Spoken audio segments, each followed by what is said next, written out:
everyone. Thank you very much for joining the National Health Council's series on clinical outcome assessments. We're pleased to present the next webinar in our monthly webinar series on what is the difference between health-related quality of life, HRQoL, and patient-reported outcomes, or PROs. And I'm Elizabeth Erline, Senior Director of Research and Programs at the National Health Council. And our guest speaker today will be Laurie Burke, founder of the LORA Group. So before we get started, I wanted to just present again that this is a series that's really the intent is for our patient group members to bring everybody up to speed as FDA releases guidances on patient-focused drug development, many of which are related to clinical outcome assessment. And so the agenda for today's webinar will be first to review the objective, then a little bit of background on clinical outcome assessments.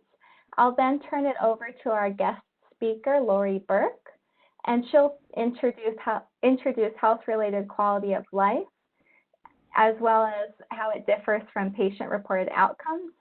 Then we'll have Q&A and introduce our July topic and date. Just a reminder, if you would like to submit a question during the webinar, please go ahead and submit it via the chat function. If you do that, then at the end during the Q&A period, I will be presenting the questions that come in through our chat to Laurie. So again, the objective for today's webinar is to introduce to patient audiences the difference between health-related quality of life and patient-reported outcomes. And just to provide a little bit of background information for those who haven't been able to join our previous webinars, and for those who have, just a little reminder of what clinical outcome assessments are. The FDA defines COAs as measures, something that measures a patient's symptoms, overall mental state, or the effects of a disease or condition on how the patient functions. So essentially, COAs tell you something about how a patient feels or functions. And we often hear about patient-reported outcomes, PROs, but there are other outcome measures that fit into the COA umbrella, and these include clinician-reported outcome measures, ClinROs, observer-reported outcome measures, OBSROs, and performance outcome measures, PERFOs. And so if you visit our website, you can find, I think this is already our 8th webinar, so 7 additional webinars that describe COAs generally, as well as validation of COAs and other special topics on COAs. So at this point, I'd like to turn it over to our guest speaker, Laurie Burke. She's the founder of LORA Group, and she's the former director of study endpoints and labeling development at the Food and Drug Administration. She was a career U.S. Public Health Service officer with the U.S. FDA, and she was the first author of the FDA Patient-Reported Outcomes Guidance, which was published back in 2009. And today she works as the head of her consulting company and collaborates with pharmaceutical research and medical product development organizations to promote best practices in patient-focused drug development, outcomes research, regulatory strategy, product labeling, and advertising. And in addition to her work, she's also an affiliate associate professor at the University of Maryland School of Pharmacy.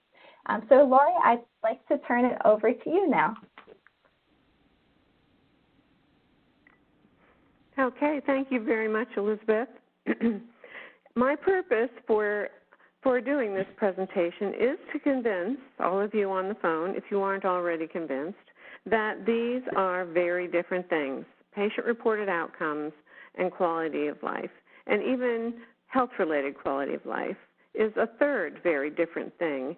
They're not at all the same, and it's important for us to use the appropriate term to avoid misleading or confusing communications with our patient groups and our stakeholders.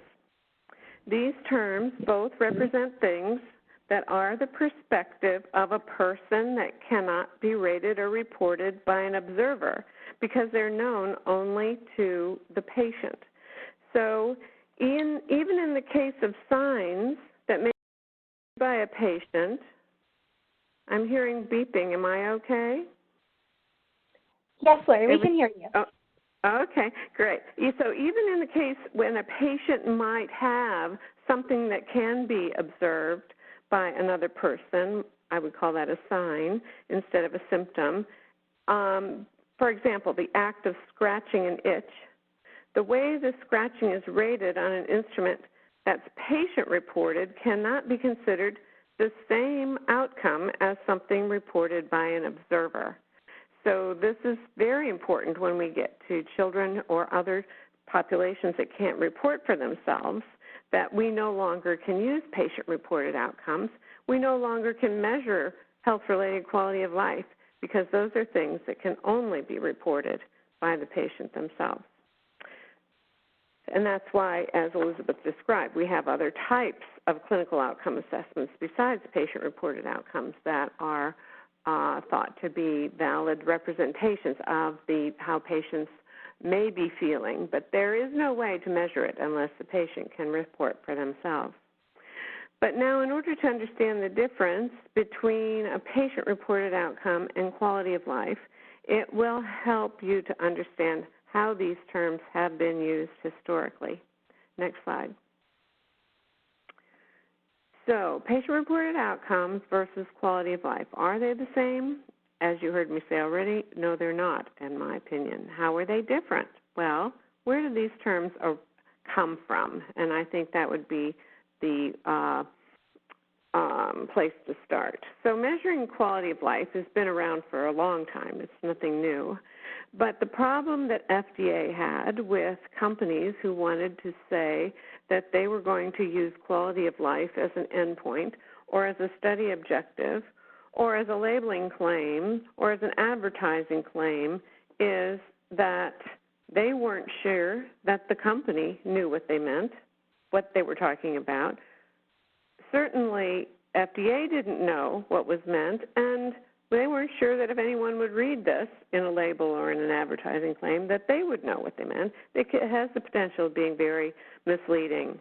So they had a very difficult time deciding, as is their responsibility, whether or not the quality of life was measured well.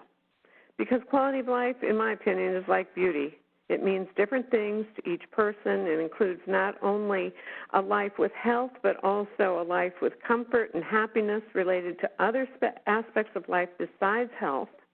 And FDA concluded that quality of life is too general and too undefined a concept to be measured specifically, and it is not useful for measuring treatment impact. So that same is not true for health-related quality of life. Next slide.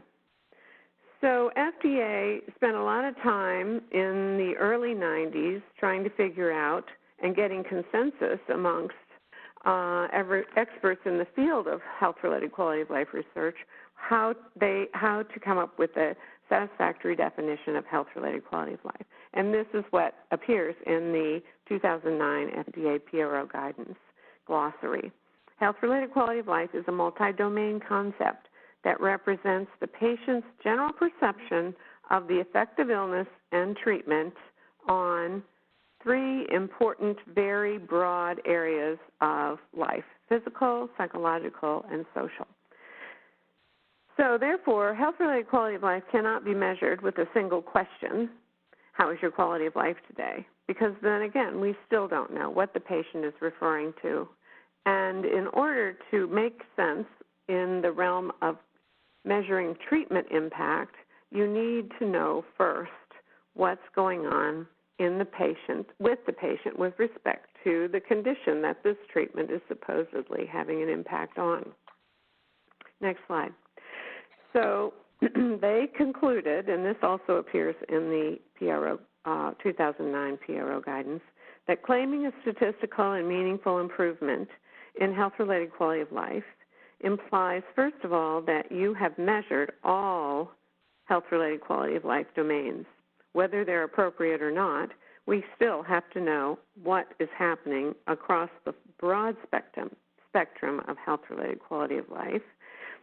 And it certainly needs to measure those aspects of how the patient feels or functions that may have an impact on the physical, psychological, and social aspects of life. So by definition, you must first know what aspects of daily health is impacted by the disease and how the patients feel and function in the population study, which may be different for different subpopulations of the disease. And then after you have shown that you're measuring the correct things and you're sure that you're measuring the impact of all those things on the important domains of health-related quality of life, then the study would need to show that overall there was general improvement in health-related quality of life and that no single domain demonstrated a decrement, meaning you can't have an improvement in the physical and social aspects of life and a decrease in psychological aspects of life and still have an improvement overall in health-related quality of life. So this, of course, made the measurement of health-related quality of life extremely complicated, and you'll see very few instances of health-related quality of life being used in product development for a number of reasons, but mostly because it's very difficult to measure. Overall, as we said already, health-related quality of life must be patient-reported. No one can understand the impact of disease and health and treatment on quality of life besides the patient. And so therefore, if a clinician or another observer responds to questions about the patient's symptoms and other components of health-related quality of life, it is felt to be biased or invalid assessment of that concept.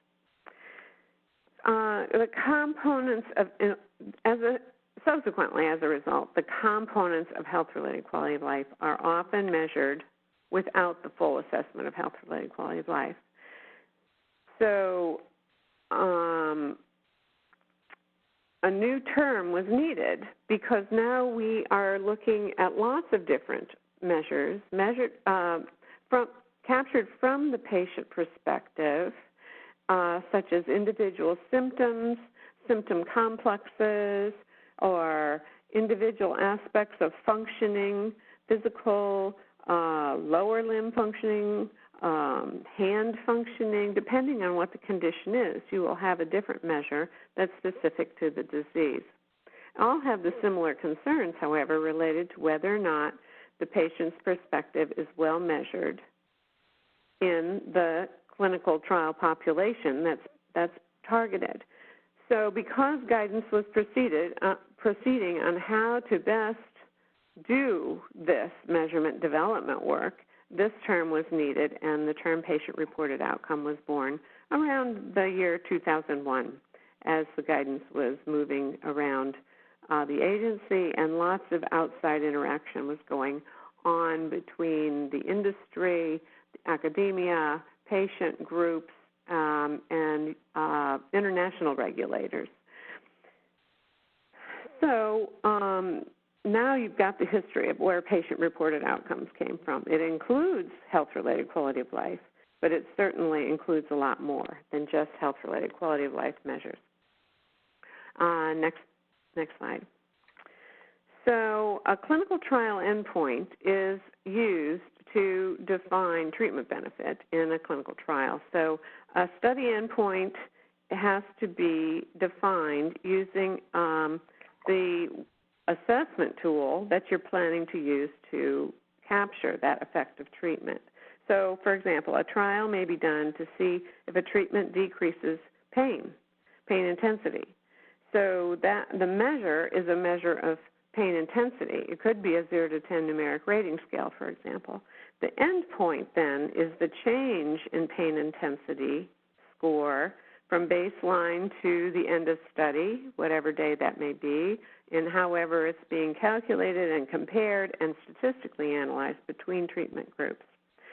So statistical analysis plans are limited in terms of the number of endpoints that they can accommodate because there is such a thing as statistical power, and you only have a certain amount of power to go around and address multiple endpoints in a clinical trial. So you can see here's another reason that very rarely is health-related quality of life measured in a clinical trial and demonstrated adequately, because adding overall quality of life to a measure adds at least 4 endpoints to the basic measures of how patients feel in terms of their symptoms or how they function on a daily basis due to their impact of their disease. Next slide. So, and also before overall health-related quality of life, next slide please, before overall health-related quality of life can be measured, I must have a delay because I don't have the next slide up yet, measurement of, there we go. Patients' most important symptoms and daily functioning concerns must be measured first, as we said before, and then the impact on the other more general domains of life. So what endpoints should be prioritized in the context of each treatment and in each study design? This is where you come in, and it's the goal, overall goal of patient engagement to assist medical product developers in making sure that their clinical study is going to be adequate to demonstrate treatment benefit. And so there needs to be some general research, general qualitative research using patient engagement to know how patients prioritize and define their disease experience, their daily symptoms, their daily functioning, and until you know what those core signs and symptoms and daily functioning concepts are, you cannot adequately develop, identify, or develop the measures that need to be available in order for that clinical trial to be designed and carried out. Next slide. So, how patients feel and function, and certainly survive, is the foundation of all outcome assessment generally. This isn't really even limited to clinical trials. If you want to do any sort of a study of patients and how their condition changes over time, whether you want to look at how they behave as a result of their disease, or their satisfaction with their treatment, or their satisfaction with their health, or how productive they are and how that may change over time, what the economic consequences are of disease, the foundation of any type of measure that attempts to capture change in how patients, the impact of disease on patients over time. You need to first understand how these patients feel, how they function, and then also, of course, how they survive. Next slide. One point of that last slide I do need to make is that all of these very general sorts of areas of research in treatment and health are very much overlapping, and there's a lot that can be learned from one area of science to the other. But the foundation then, of course, is very basic, and that is patients who in the disease of interest who have actually experienced and have can describe their symptoms and their functioning, and need to be have a voice to be able to make sure that those who are doing the research can do it in a way that's meaningful and useful. I want to give you an example of measuring the wrong thing. This is not a new example, but it's one of my favorites. And there was a hospital system that, of course, had limited funds and resources, and so they had a brilliant idea of deciding what procedures, medical procedures, they're going to perform in their hospital system for their population and what they're going to exclude, because they just can't do everything, of course. So they took everybody in their population had taken a very well-known health status measure, which I'm sure you've heard of, and the physical function domain of that health status measure is the PF10, or physical function 10 score. That's 10 items that add up, go through an algorithm to generate a score that represents physical function in the population. Well, if you look at those 10 items, you will see that most of the items are pertaining to lower limb functioning. There are several items on how far you can walk, how much difficulty you have walking, walking stairs, things like this. And so there's very little about upper body functioning. So that score is really driven by how much walking you can do, and what you report in terms of your lower limb functioning.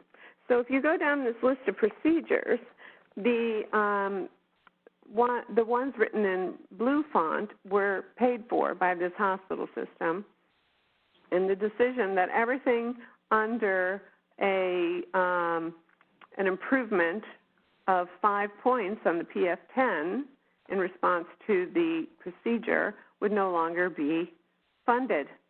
So therefore, total prosthetic replacement of the hip had a pretty good improvement in PF10, and they would continue to do that procedure. That makes a lot of sense, because, of course, if you need a new hip, you're going to have trouble walking. Autograft bypass coronary artery, if someone has heart disease and they have trouble walking, we know that, so that makes sense too. Not as much of an increase as hip replacement, but still a good increase in the PF10. Knee replacement, same thing. So that was it. Everything below the line didn't get funded because it didn't have a big enough improvement in physical function as demonstrated by their data in their population. Well, that then excluded epidural injections in the back, carpal tunnel surgery, removal of impacted teeth, nose surgery, prostate surgery, and cataract surgery. So is it any wonder that any of those had a very minimal impact on physical function with respect to walking? So this is just a terrific example of you need to make sure you're measuring the right thing and you are using the data that you are measuring in a way and making a valid conclusion. Next slide. So what do we need to understand as we're looking through, as we're talking to our patient groups, we're trying to figure out what it is that's important to measure to know whether they're really better or not. We're not going to measure ability to walk a mile in every patient population. Well, this is just a diagram to help think through what are the core disease-defining concepts.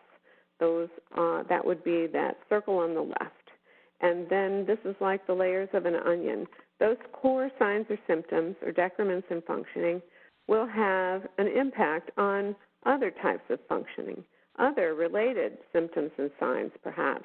And those, again, will have more impacts on other concepts. So it's important to know about those immediately impacted functioning domains that are very related to the core signs and symptoms. But as we get farther and farther away from those core signs and symptoms, we get to things that are being impacted by lots of other things besides the disease. General physical functioning could be have nothing to do with the disease. So social functioning could be poor social functioning could be caused by many other things besides the actual disease that we're trying to study.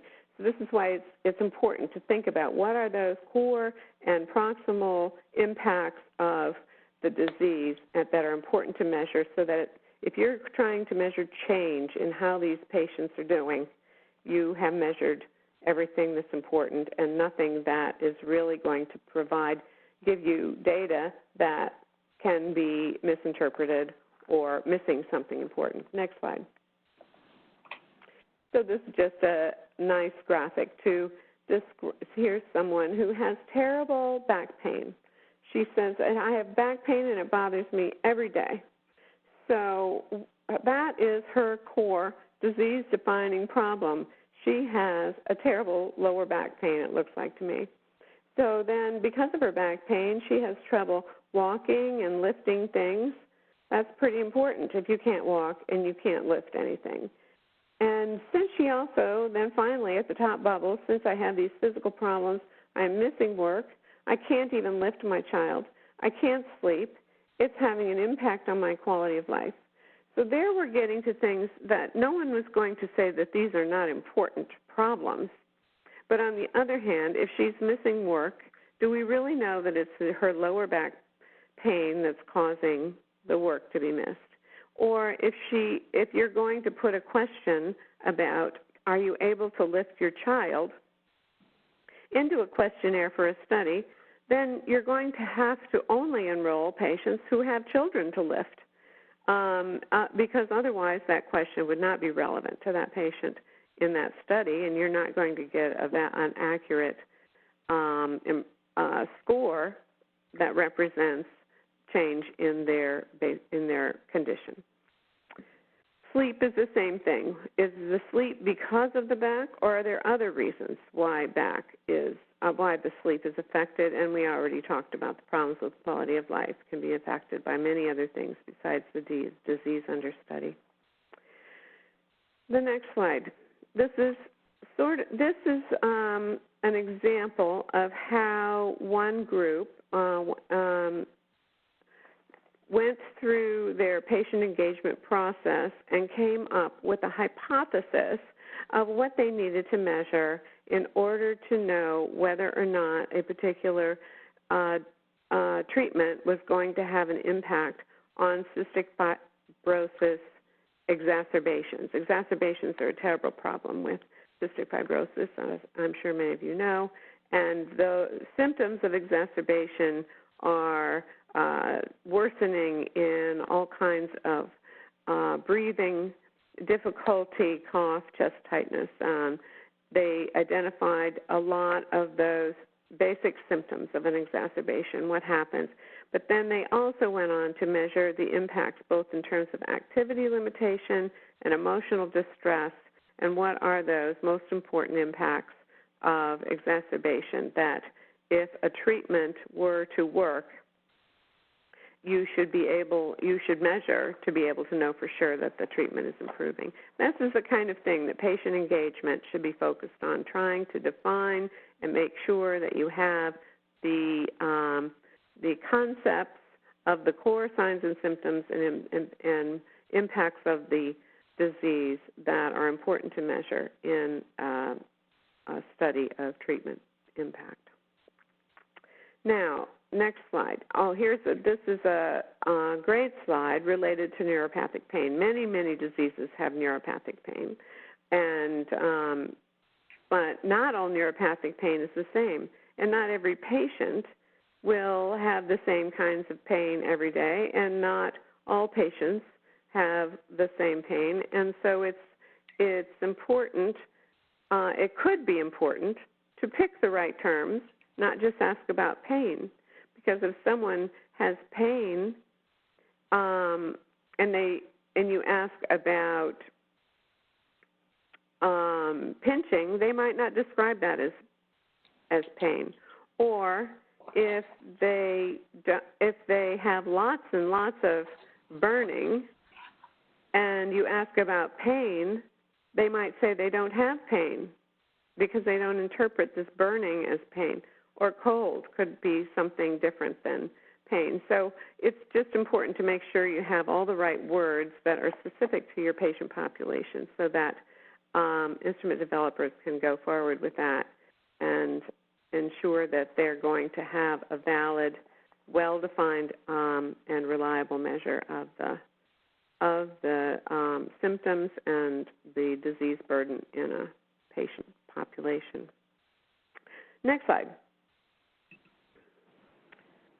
So then after that preliminary engagement work is done and instrument development begins, the goal then is to have content validity. You'll hear that term thrown around a lot.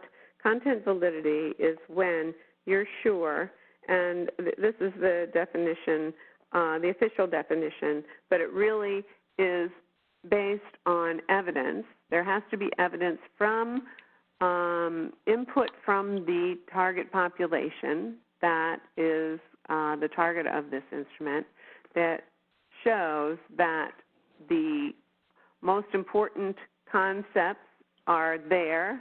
They are described accurately. They are appropriate and understandable and comprehensible, as well as comprehensive to the patient population that it is intended to be given to. So many times instrument developers will put together an instrument with the content that seems good to them. They don't bother testing it in patients.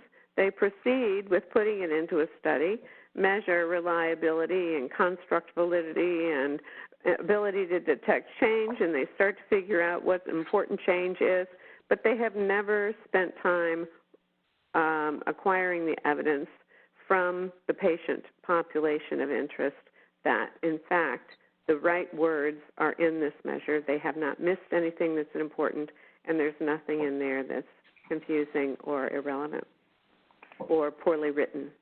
So that is really, and of course, most of all, does the instrument effectively measure the things that patients care about and in a way that they understand what's being asked. And of course, that can't be done without qualitative data from the patient population of interest. Last slide.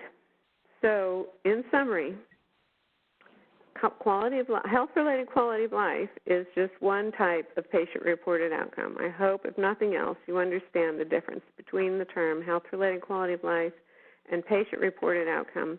Patient-reported outcome can be as simple as a single-item pain intensity scale, or it can be very, very complicated in asking about all the aspects of daily functioning that might be important to a particular patient population.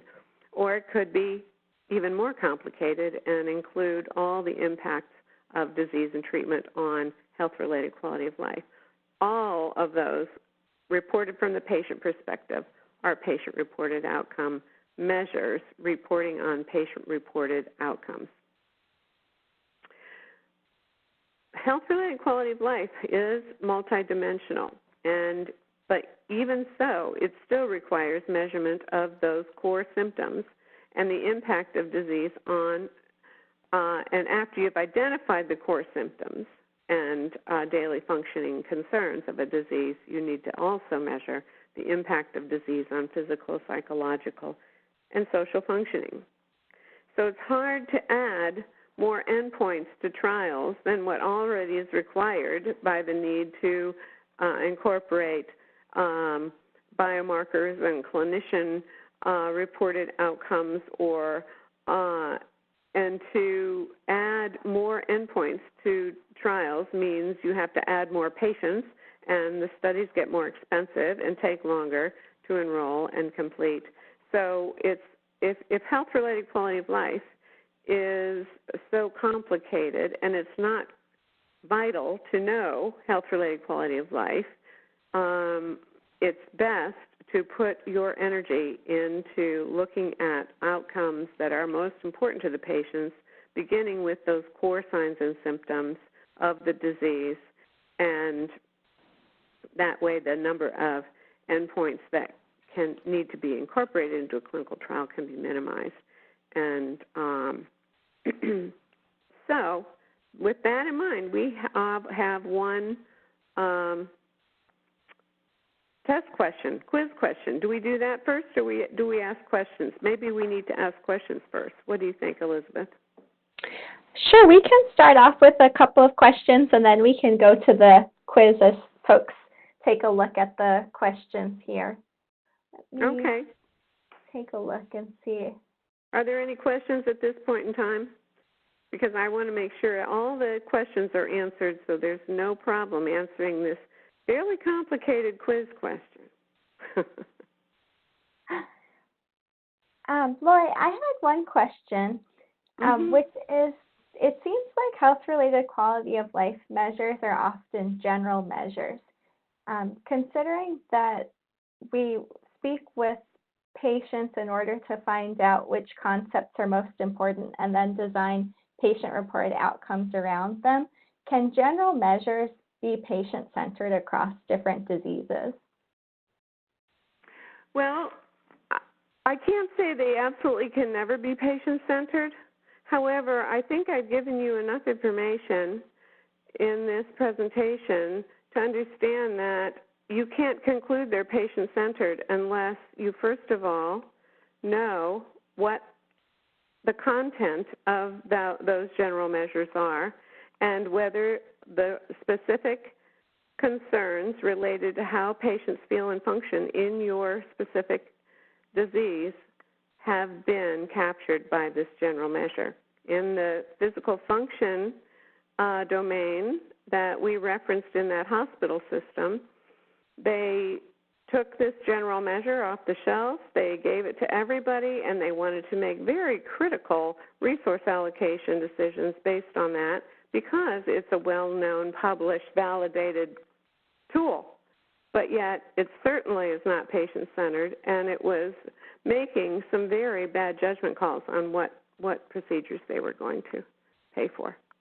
So does that answer your question, Elizabeth? It does, thank you. So maybe we'll go through the quiz, and I wanted to remind folks that if you'd like to ask a question, we have a chat function, and feel free to submit as many questions as you like.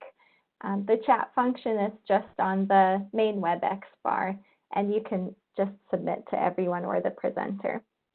So Laurie, I'll turn it back to you for a few minutes. Okay, well, here's your challenge question. What are the core disease-defining concepts that need to be identified through engagement with each patient population? Is it how patients feel related to their disease symptoms?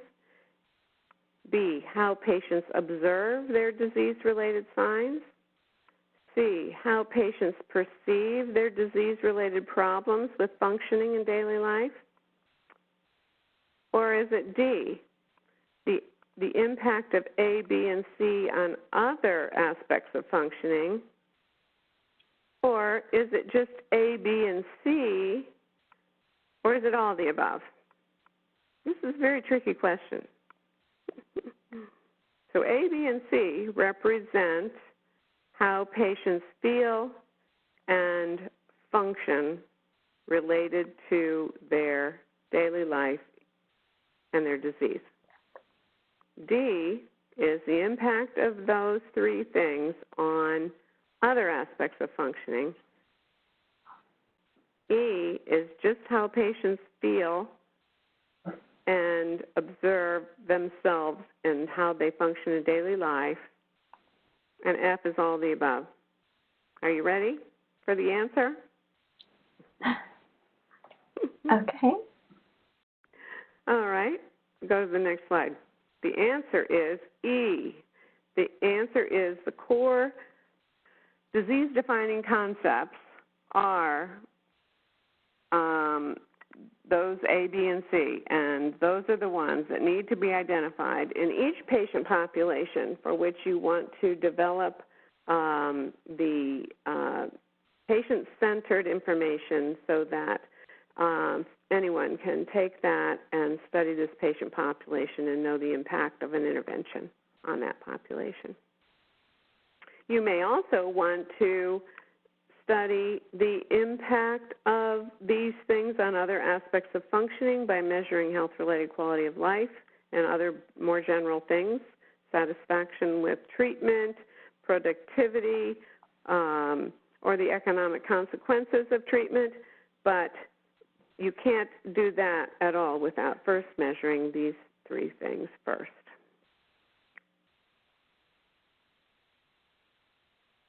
So with that, I'll turn it back to you, Elizabeth, and I thank you very much.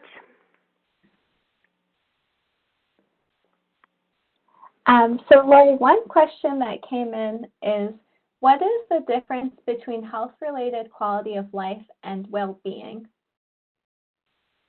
Well, that's a good question, because I don't know that well-being has as specific a definition as health-related quality of life. But in my mind, I'll tell you what I think, and that is that well-being is a lot like quality of life. It's not really health-related, and it's not really defined in a way that you can understand what someone's talking about when they say, if I ask you the question, Elizabeth, how's your well-being today? It would be tough to answer. Yeah, it's tough to answer, and if you give me an answer, I'm not sure I really know how your well-being is, because I don't know what you are referring to and what you're including in your answer and what you're excluding. So it has a lot of the same characteristics as quality of life. Along those same lines, one of the concepts that you had listed was productivity. How is that measured or different than health-related quality of life, or potentially what we might think of with well-being? Well, I don't know. I'm not involved in the productivity area so much anymore, but when I was reviewing advertising claims that were coming in to the FDA because companies wanted to be able to go to an insured population. In this country, the populations are insured by large corporations, for example, that are self-insured. So there's a lot of drug companies that would go to these self-insured large companies and say, if you use my drug, your patient population is going to be more productive, because their health is going to be better is the implication. And so how do you know that's true? Well, you first have to know what may be their impact, the impact of their disease on their daily life and functioning that could then, as a result, have an impact on their productivity. So my point was that you still have to know what those core disease-defining concepts are first. Thank you. One other question that was sent in was, how would a researcher deal with comorbidities when attempting to develop a health-related quality of life measure or another type of measure? Yeah, that's a very difficult thing to do, because if you are talking about a population with a lot of comorbidities, the patients are not able, even if they can to a certain degree, you can't expect a patient to sort out the cause of the way that they feel and function. So when you are doing, when we're doing the qualitative research to, first of all, identify those concepts that need to be measured and then figure out how to measure them, it's very important to know who the patients are that are in your sample that are being engaged. Because if comorbidity is an important thing, you might need to talk to important subgroups that have different comorbidities or have some that have and some that do not have the comorbidities. This all needs to be documented, and the patient research needs to be done very carefully and planned out prospectively to get that the answers about those types of comorbidity, how patients with those comorbidities feel and function. Great, thank you. One other question was, could you please provide an example of something that might be measured in a quality of life measure versus a health-related quality of life measure, or vice versa? Sure. Health-related quality of life is a term that was accepted by FDA as something that could be used in drug development because we are limiting the impact of treatment, of disease and treatment on those domains of physical, psychological, and social functioning, which are thought to be health-related. Quality of life in general, there's a lot of literature on general quality of life, and it has to do with your socioeconomic class, your family situation, your how dirty your house is. It can be due to a lot of other things besides your health and the impact of other things besides your disease. So that is why they're distinguished. There's a distinction between quality of life and health-related quality of life.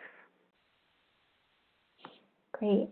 And I do want to say that it really is very rare that a general health-related quality of life instrument, this gets back to your question, Elizabeth, is going to be adequate in a medical product development program because of the problem with making sure that all of the core signs and symptoms are accounted for in the general measure. So this is why you see a lot of disease-specific health-related quality of life measures out there for those times where health-related quality of life is important to measure, but that the content is developed specific to one patient population. Great, thank you.